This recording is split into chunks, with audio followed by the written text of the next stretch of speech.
ଓମ୍ ଶାନ୍ତି। 13 August 2025 ପ୍ରାତଃ ମୁରଲୀ।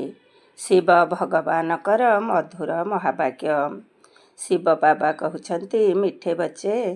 ବ୍ରହ୍ମା ହେଉଛନ୍ତି ଅକାଳ ମୂରତ ବାବାଙ୍କର କଥାବାର୍ତ୍ତା ଚଳପ୍ରଚଳ ହେଉଥିବା ସିଂହାସନ।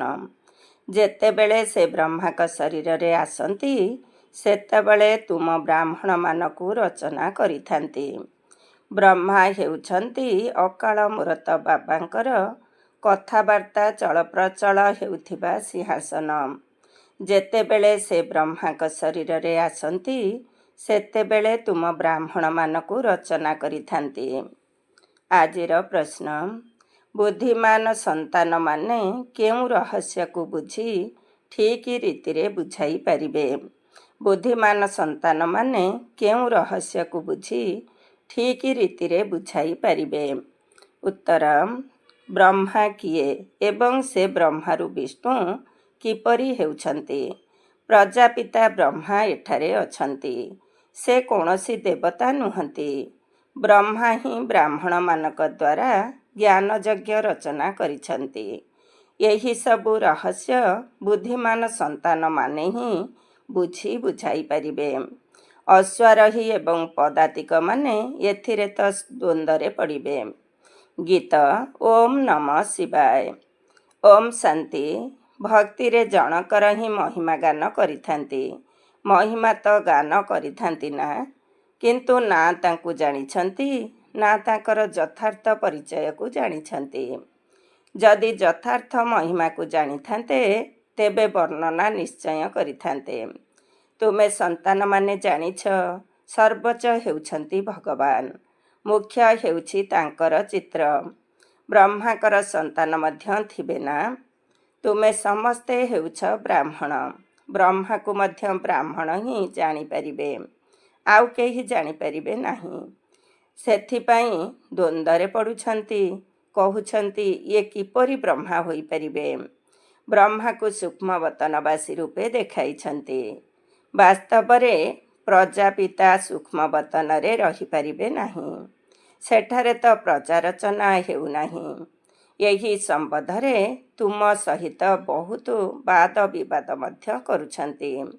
ବୁଝାଇବା ଦରକାର, ବ୍ରହ୍ମା ଏବଂ ବ୍ରାହ୍ମଣ ବାସ୍ତବରେ ଅଛନ୍ତି ନା? ଯେପରି ଖ୍ରୀଷ୍ଟମାନଙ୍କଠାରୁ ଖ୍ରୀଷ୍ଟିଆନ ଅକ୍ଷର ବାହାରିଛି, ବୁଦ୍ଧଙ୍କଠାରୁ ବୌଦ୍ଧୀ, ଇବ୍ରାହିମଙ୍କଠାରୁ ଇସଲାମୀ, ସେହିପରି ପ୍ରଜାପିତା ବ୍ରହ୍ମାଙ୍କଠାରୁ ବ୍ରାହ୍ମଣ ପ୍ରସିଦ୍ଧ ଅଛନ୍ତି। ଆଦିଦେବ ହେଉଛନ୍ତି ବ୍ରହ୍ମା। ବାସ୍ତବରେ ବ୍ରହ୍ମାକୁ ଦେବତା ବୋଲି କହିପାରିବା ନାହିଁ। ଏହା ମଧ୍ୟ ଭୁଲ। ଯିଏ ନିଜକୁ ବ୍ରାହ୍ମଣ ବୋଲାଉଛନ୍ତି, ତାଙ୍କୁ ପଚାରିବା ଦରକାର, ବ୍ରହ୍ମା କେଉଁଠାରୁ ଆସିଲେ? ସେ କାହାର ରଚନା? ବ୍ରହ୍ମାକୁ କିଏ ସୃଷ୍ଟି କରିଛନ୍ତି? ଏକଥା କେବେ କେହି କହିପାରିବେ ନାହିଁ। ଜାଣି ହିଁ ନାହାନ୍ତି। ଏକଥା ମଧ୍ୟ ତୁମେମାନେ ଜାଣିଛ। ଶିବ ବାବାଙ୍କର ଯିଏ ରଥ ହୋଇଛନ୍ତି, ଯେଉଁଥିରେ ସେ ପ୍ରବେଶ କରିଥାନ୍ତି, ଇଏ ହେଉଛନ୍ତି ସେହି ଆତ୍ମା ଯିଏ ରାଜକୁମାର କୃଷ୍ଣ ହୋଇଥିଲେ। 84 ଜନ୍ମ ପରେ ଇଏ ଆସି ବ୍ରହ୍ମା ହୋଇଛନ୍ତି। ଏହାଙ୍କର ଜନ୍ମପତ୍ରୀର ନାମ ଅଲଗା ଥିବ, କାହିଁକି ନା ସେ ତ ହେଉଛନ୍ତି ମନୁଷ୍ୟ ନା। ପୁଣି ଏହାଙ୍କ ଶରୀରରେ ପ୍ରବେଶ କରିବା ଦ୍ୱାରା ଏହାଙ୍କ ନାମ ବ୍ରହ୍ମା ରଖୁଛନ୍ତି। ଏକଥା ମଧ୍ୟ ପିଲାମାନେ ଜାଣିଛନ୍ତି। ସେହି ବ୍ରହ୍ମା ହେଉଛନ୍ତି ବିଷ୍ଣୁଙ୍କର ରୂପ। ସେ ନାରାୟଣ ହେଉଛନ୍ତି ନା? 84 ଜନ୍ମର ଅନ୍ତିମରେ ମଧ୍ୟ ସାଧାରଣ ରଥର ନା। ଏହି ଶରୀର ସବୁ ଆତ୍ମାମାନଙ୍କର ରଥ, ଅକାଳ ମୂରତଙ୍କର ଚାଲିଲା ବୁଲିବାର ସିଂହାସନ। ଶିଖ ଲୋକମାନେ ପୁଣି ଅକାଳ ତଖତ ତିଆରି କରିଦେଇଛନ୍ତି। ତାକୁ ଅକାଳ ତଖତ କହୁଛନ୍ତି। ଏଠାରୁ ଭ୍ରୁକୁଟିତ ହେଉଛି ଅକାଳ ତଖତ। ବାସ୍ତବରେ ଅକାଳ ତଖତ ସମସ୍ତଙ୍କର ରହିଛି। ଆତ୍ମାମାନେ ସମସ୍ତେ ହେଉଛନ୍ତି ଅକାଳ ମୂରତ। ସର୍ବୋଚ୍ଚ ଭଗବାନଙ୍କୁ ଏହି ରଥ ଆବଶ୍ୟକ ନା? ରଥରେ ପ୍ରବେଶ କରି ବସି ଜ୍ଞାନ ଦେଉଛନ୍ତି। ତାଙ୍କୁ ହିଁ ଜ୍ଞାନ ସାଗର କୁହାଯାଏ। ରଚୟିତା ଏବଂ ରଚନାର ଆଦି ମଧ୍ୟ ଅନ୍ତର ଜ୍ଞାନ ଦେଉଛନ୍ତି। ନଲେଜ ଫୁଲର ଅର୍ଥ କୌଣସି ଅନ୍ତର୍ଯ୍ୟାମୀ ଅଥବା ସର୍ବଜ୍ଞାତା ନୁହେଁ। ସର୍ବବ୍ୟାପୀର ଅର୍ଥ ଅଲଗା ଏବଂ ସର୍ବଜ୍ଞାତାର ଅର୍ଥ ଅଲଗା। ମନୁଷ୍ୟ ତ ସବୁକିଛି ମିଶାଇ ଯାହା ଆସୁଛି ତାହା କହି ଚାଲିଛି। ଏବେ ତୁମେମାନେ ଜାଣୁଛ ଆମେ ସବୁ ହେଉଛୁ ବ୍ରାହ୍ମଣ, ବ୍ରହ୍ମାଙ୍କର ସନ୍ତାନ ଅଟୁ। ଆମର କୁଳ ସବୁଠାରୁ ଶ୍ରେଷ୍ଠ। ଲୋକମାନେ ଦେବତାମାନଙ୍କୁ ସର୍ବୋଚ୍ଚ ସ୍ଥାନ ଦେଉଛନ୍ତି, କାହିଁକି ନା ସତ୍ୟଯୁଗ ଆଦିରେ ଦେବତା ହୋଇଥିଲେ। ପ୍ରଜାପିତା ବ୍ରହ୍ମାଙ୍କର ସନ୍ତାନ ବ୍ରାହ୍ମଣ ହୋଇଥାନ୍ତି। ତୁମମାନଙ୍କ ବ୍ୟତୀତ ଏ କଥା କେହି ହେଲେ ଜାଣିନାହାନ୍ତି। ସେମାନେ କିପରି ଜାଣିପାରିବେ? ଯେହେତୁ ବ୍ରହ୍ମାଙ୍କୁ ସୂକ୍ଷ୍ମବତନରେ ଅଛନ୍ତି ବୋଲି ଭାବୁଛନ୍ତି, ସେ ଜିସ୍ମାନି ବ୍ରାହ୍ମଣ ଅଲଗା ଅଛନ୍ତି, ଯେଉଁମାନେ କି ପୂଜା କରିଥାନ୍ତି, ବ୍ରାହ୍ମଣ ଭୋଜନ ଖାଇଥାନ୍ତି। ତୁମେ ତ ବ୍ରାହ୍ମଣ ଭୋଜନ ଆଦି ଖାଉନାହଁ। ବ୍ରହ୍ମାଙ୍କର ରହସ୍ୟ ଏବେ ଭଲ ଭାବରେ ବୁଝାଇବାକୁ ପଡ଼ୁଛି। କୁହ, ଅନ୍ୟ ସବୁ କଥାକୁ ଛାଡ଼ି ଯାହାଙ୍କ ଦ୍ୱାରା ପତିତରୁ ପବିତ୍ର ହେଉଛ, ପ୍ରଥମେ ତାଙ୍କୁ ତ ମନେ ପକାଅ, ପରେ ଏହି କଥା ମଧ୍ୟ ବୁଝିଯିବେ। ସାମାନ୍ୟ କଥାରେ ସଂଶୟ ଆସିଲେ ବାବାଙ୍କୁ ହିଁ ଛାଡ଼ି ଦେଇଥାନ୍ତି।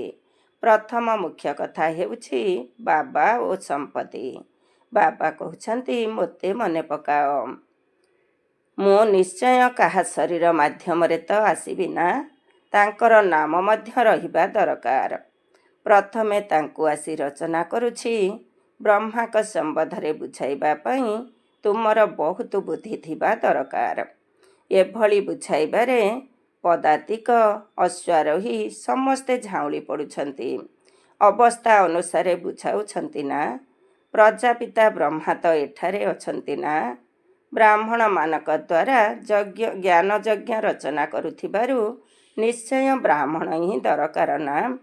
ପ୍ରଜାପିତା ବ୍ରହ୍ମା ମଧ୍ୟ ଏହିଠାରେ ରହିବା ଦରକାର, ଯାହାଙ୍କ ଦ୍ୱାରା ବ୍ରାହ୍ମଣ ହେବେ। ବ୍ରାହ୍ମଣମାନେ କହୁଛନ୍ତି ଯେ ଆମେ ମଧ୍ୟ ହେଉଛୁ ବ୍ରହ୍ମାଙ୍କର ସନ୍ତାନ। ଭାବୁଛନ୍ତି ପରମ୍ପରାରୁ ଆମର କୁଳ ଚାଲି ଆସିଛି, କିନ୍ତୁ ବ୍ରହ୍ମା କେବେ ଥିଲେ ସେ କଥା ଜଣା ନାହିଁ।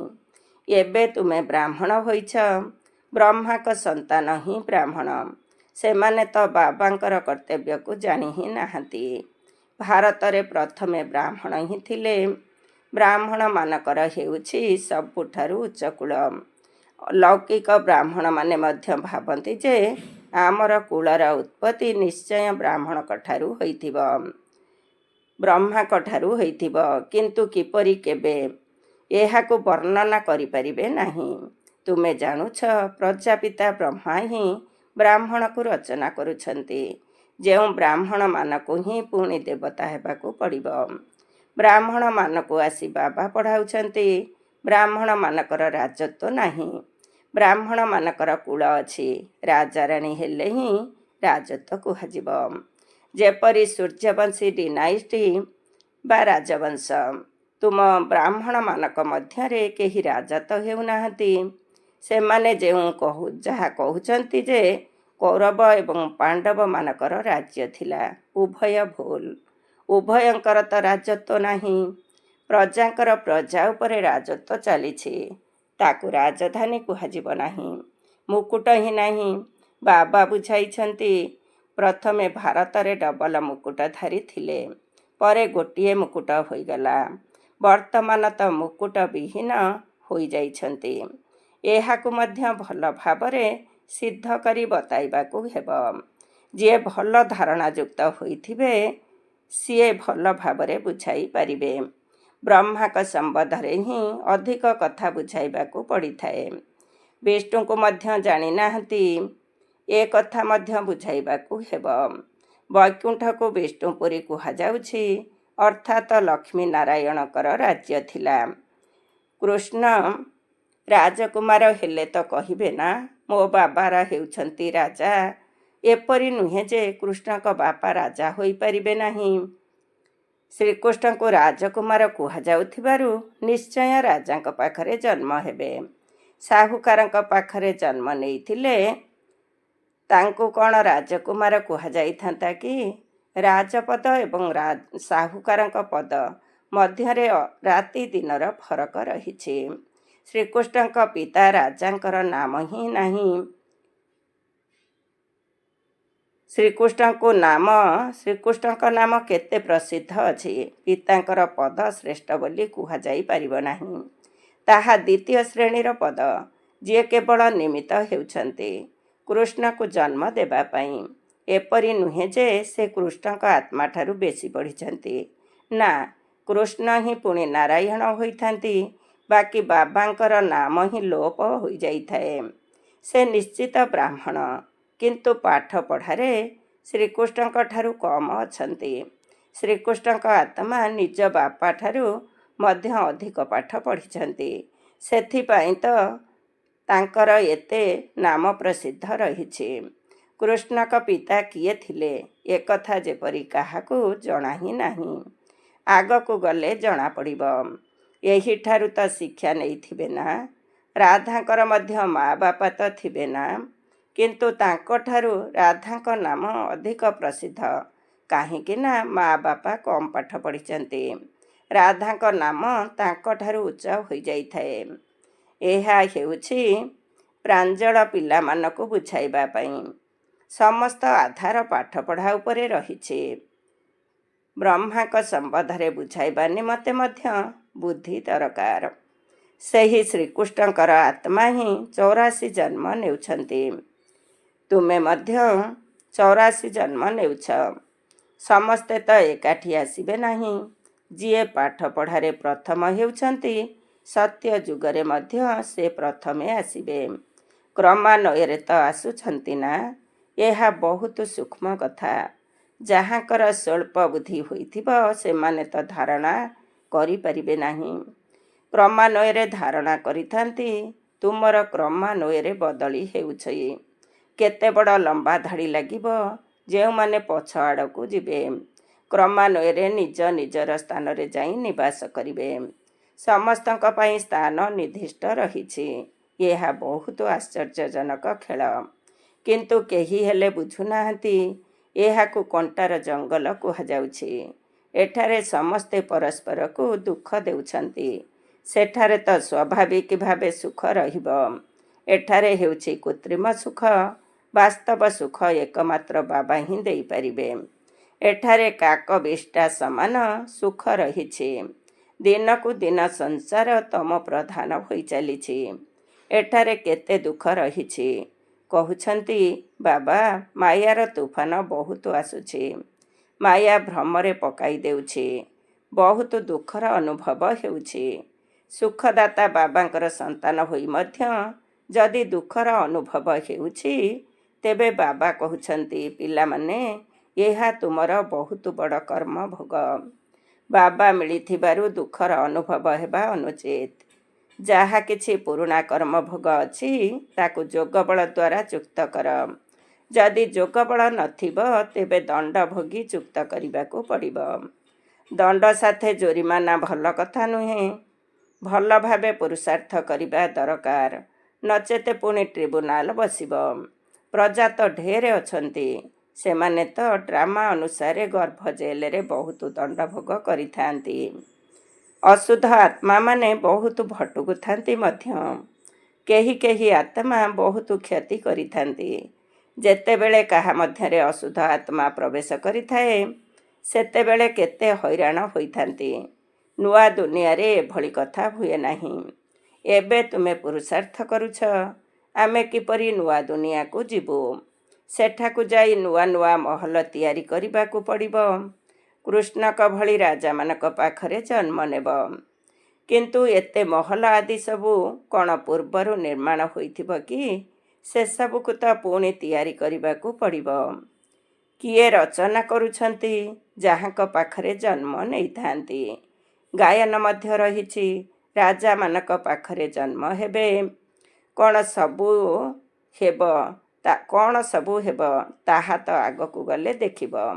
ଏବେଠାରୁ ତ ବାବା ବତାଇବେ ନାହିଁ। କହିଦେଲେ ନକଲି ନାଟକ ହୋଇଯିବ। ସେଥିପାଇଁ କିଛି ବତାଉ ନାହାନ୍ତି। ଡ୍ରାମାରେ ବତାଇବାର ନିୟମ ନାହିଁ।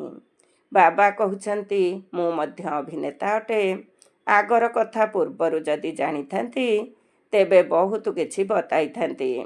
ବାବା ଅନ୍ତର୍ଯାମୀ ହୋଇଥିଲେ ପୂର୍ବରୁ ବତାଇ ଦେଇଥାନ୍ତେ। ବାବା କହୁଛନ୍ତି, ନା, ଡ୍ରାମାରେ ଯାହା ହେଉଛି ତାକୁ ସାକ୍ଷୀ ହୋଇ ଦେଖିଚାଲ ଏବଂ ତା ସହିତ ଯୋଗର ଯାତ୍ରାରେ ମଗ୍ନ ହୋଇ ରୁହ। ଏହିଥିରେ ହିଁ ଫେଲ୍ ହୋଇଥାନ୍ତି। ଜ୍ଞାନ କେବେ କମ୍ ବେଶୀ ହୁଏ ନାହିଁ। ଯୋଗର ଯାତ୍ରା ହିଁ କେବେ କମ୍ କେବେ ଅଧିକ ହୋଇଥାଏ। ଜ୍ଞାନ ତ ଯାହା ମିଳିଲା ତାହା ହିଁ ତ ରହୁଛି। ଯୋଗର ଯାତ୍ରାରେ କେବେ ଉତ୍ସାହ ରହୁଛି, କେବେ ଢିଲା ହୋଇଯାଉଛି। ତଳ ଉପର ଯାତ୍ରା ହେଉଛି। ଜ୍ଞାନରେ ତୁମେ ସିଡ଼ି ଚଢ଼ୁନାହଁ। ଜ୍ଞାନକୁ ଯାତ୍ରା ବୋଲି କୁହାଯାଉ ନାହିଁ। ଯାତ୍ରା ହେଉଛି ଯୋଗର।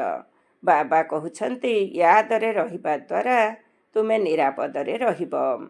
ଦେହ ଅଭିମାନରେ ଆସିବା ଦ୍ୱାରା ତୁମେ ବହୁତ ଧୋକା ଖାଉଛ, ବିକର୍ମ କରିଦେଉଛ।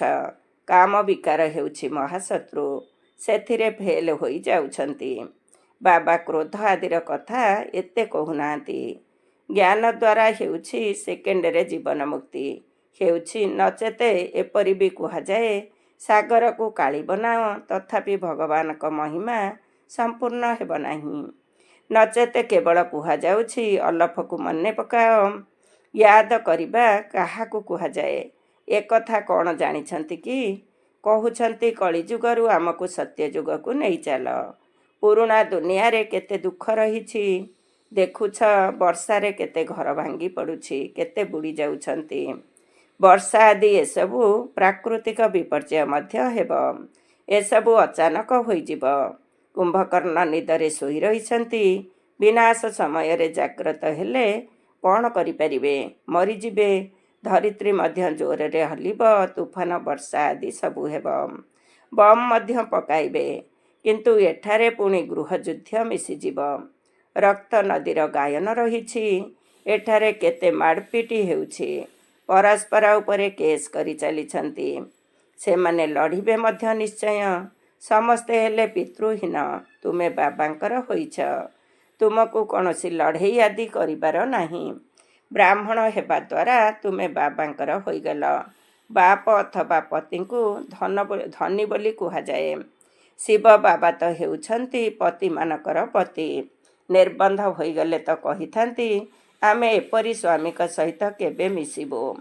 ଆତ୍ମାମାନେ କହୁଛନ୍ତି, ଶିବ ବାବା, ଆମର ତ ଆପଣଙ୍କ ସହ ନିର୍ବନ୍ଧ ହୋଇସାରିଛି।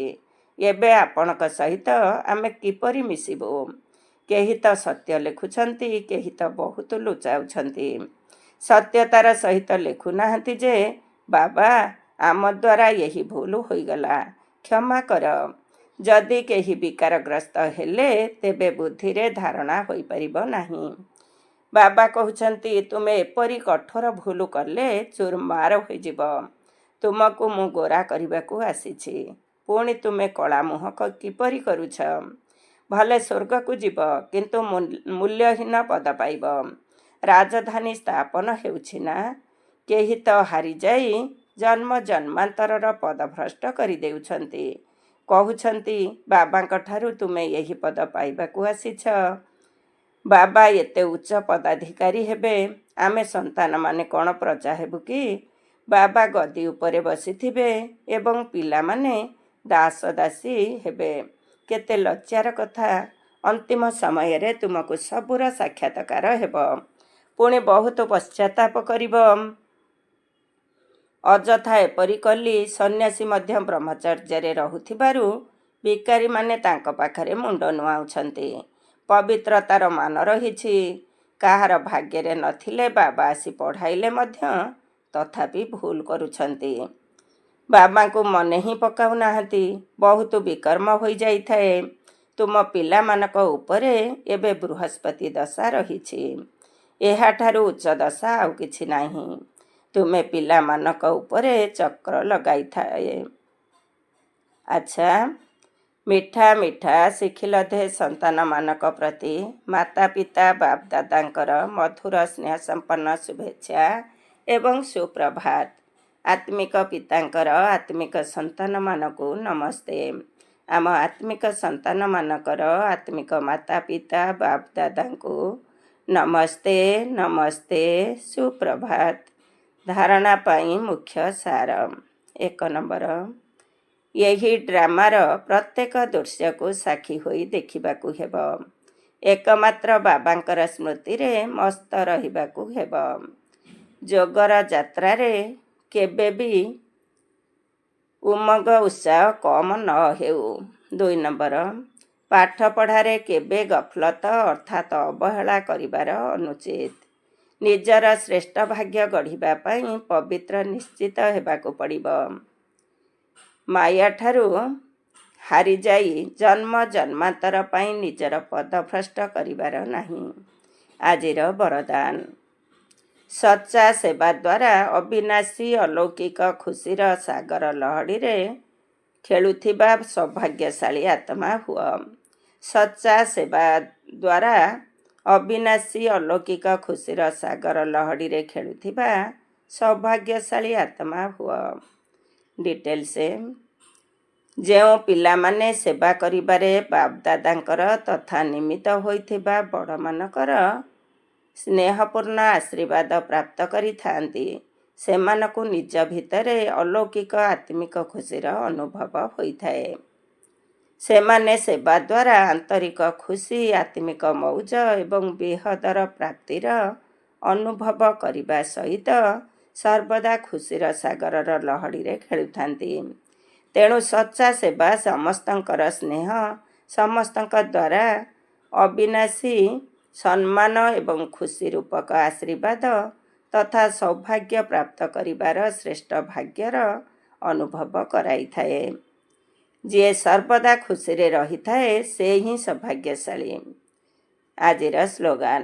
ସର୍ବଦା ହର୍ଷିତ ଏବଂ ଆକର୍ଷଣ ମୂରତ ହେବା ପାଇଁ ସନ୍ତୁଷ୍ଟମଣି ହୁଅ। ସର୍ବଦା ହର୍ଷିତ ଏବଂ ଆକର୍ଷଣ ମୂରତ ହେବା ପାଇଁ ସନ୍ତୁଷ୍ଟମଣି ହୁଅ। ଓମ୍ ଶାନ୍ତି। ଆଜିର ଅବ୍ୟକ୍ତ ଇଶାରେ।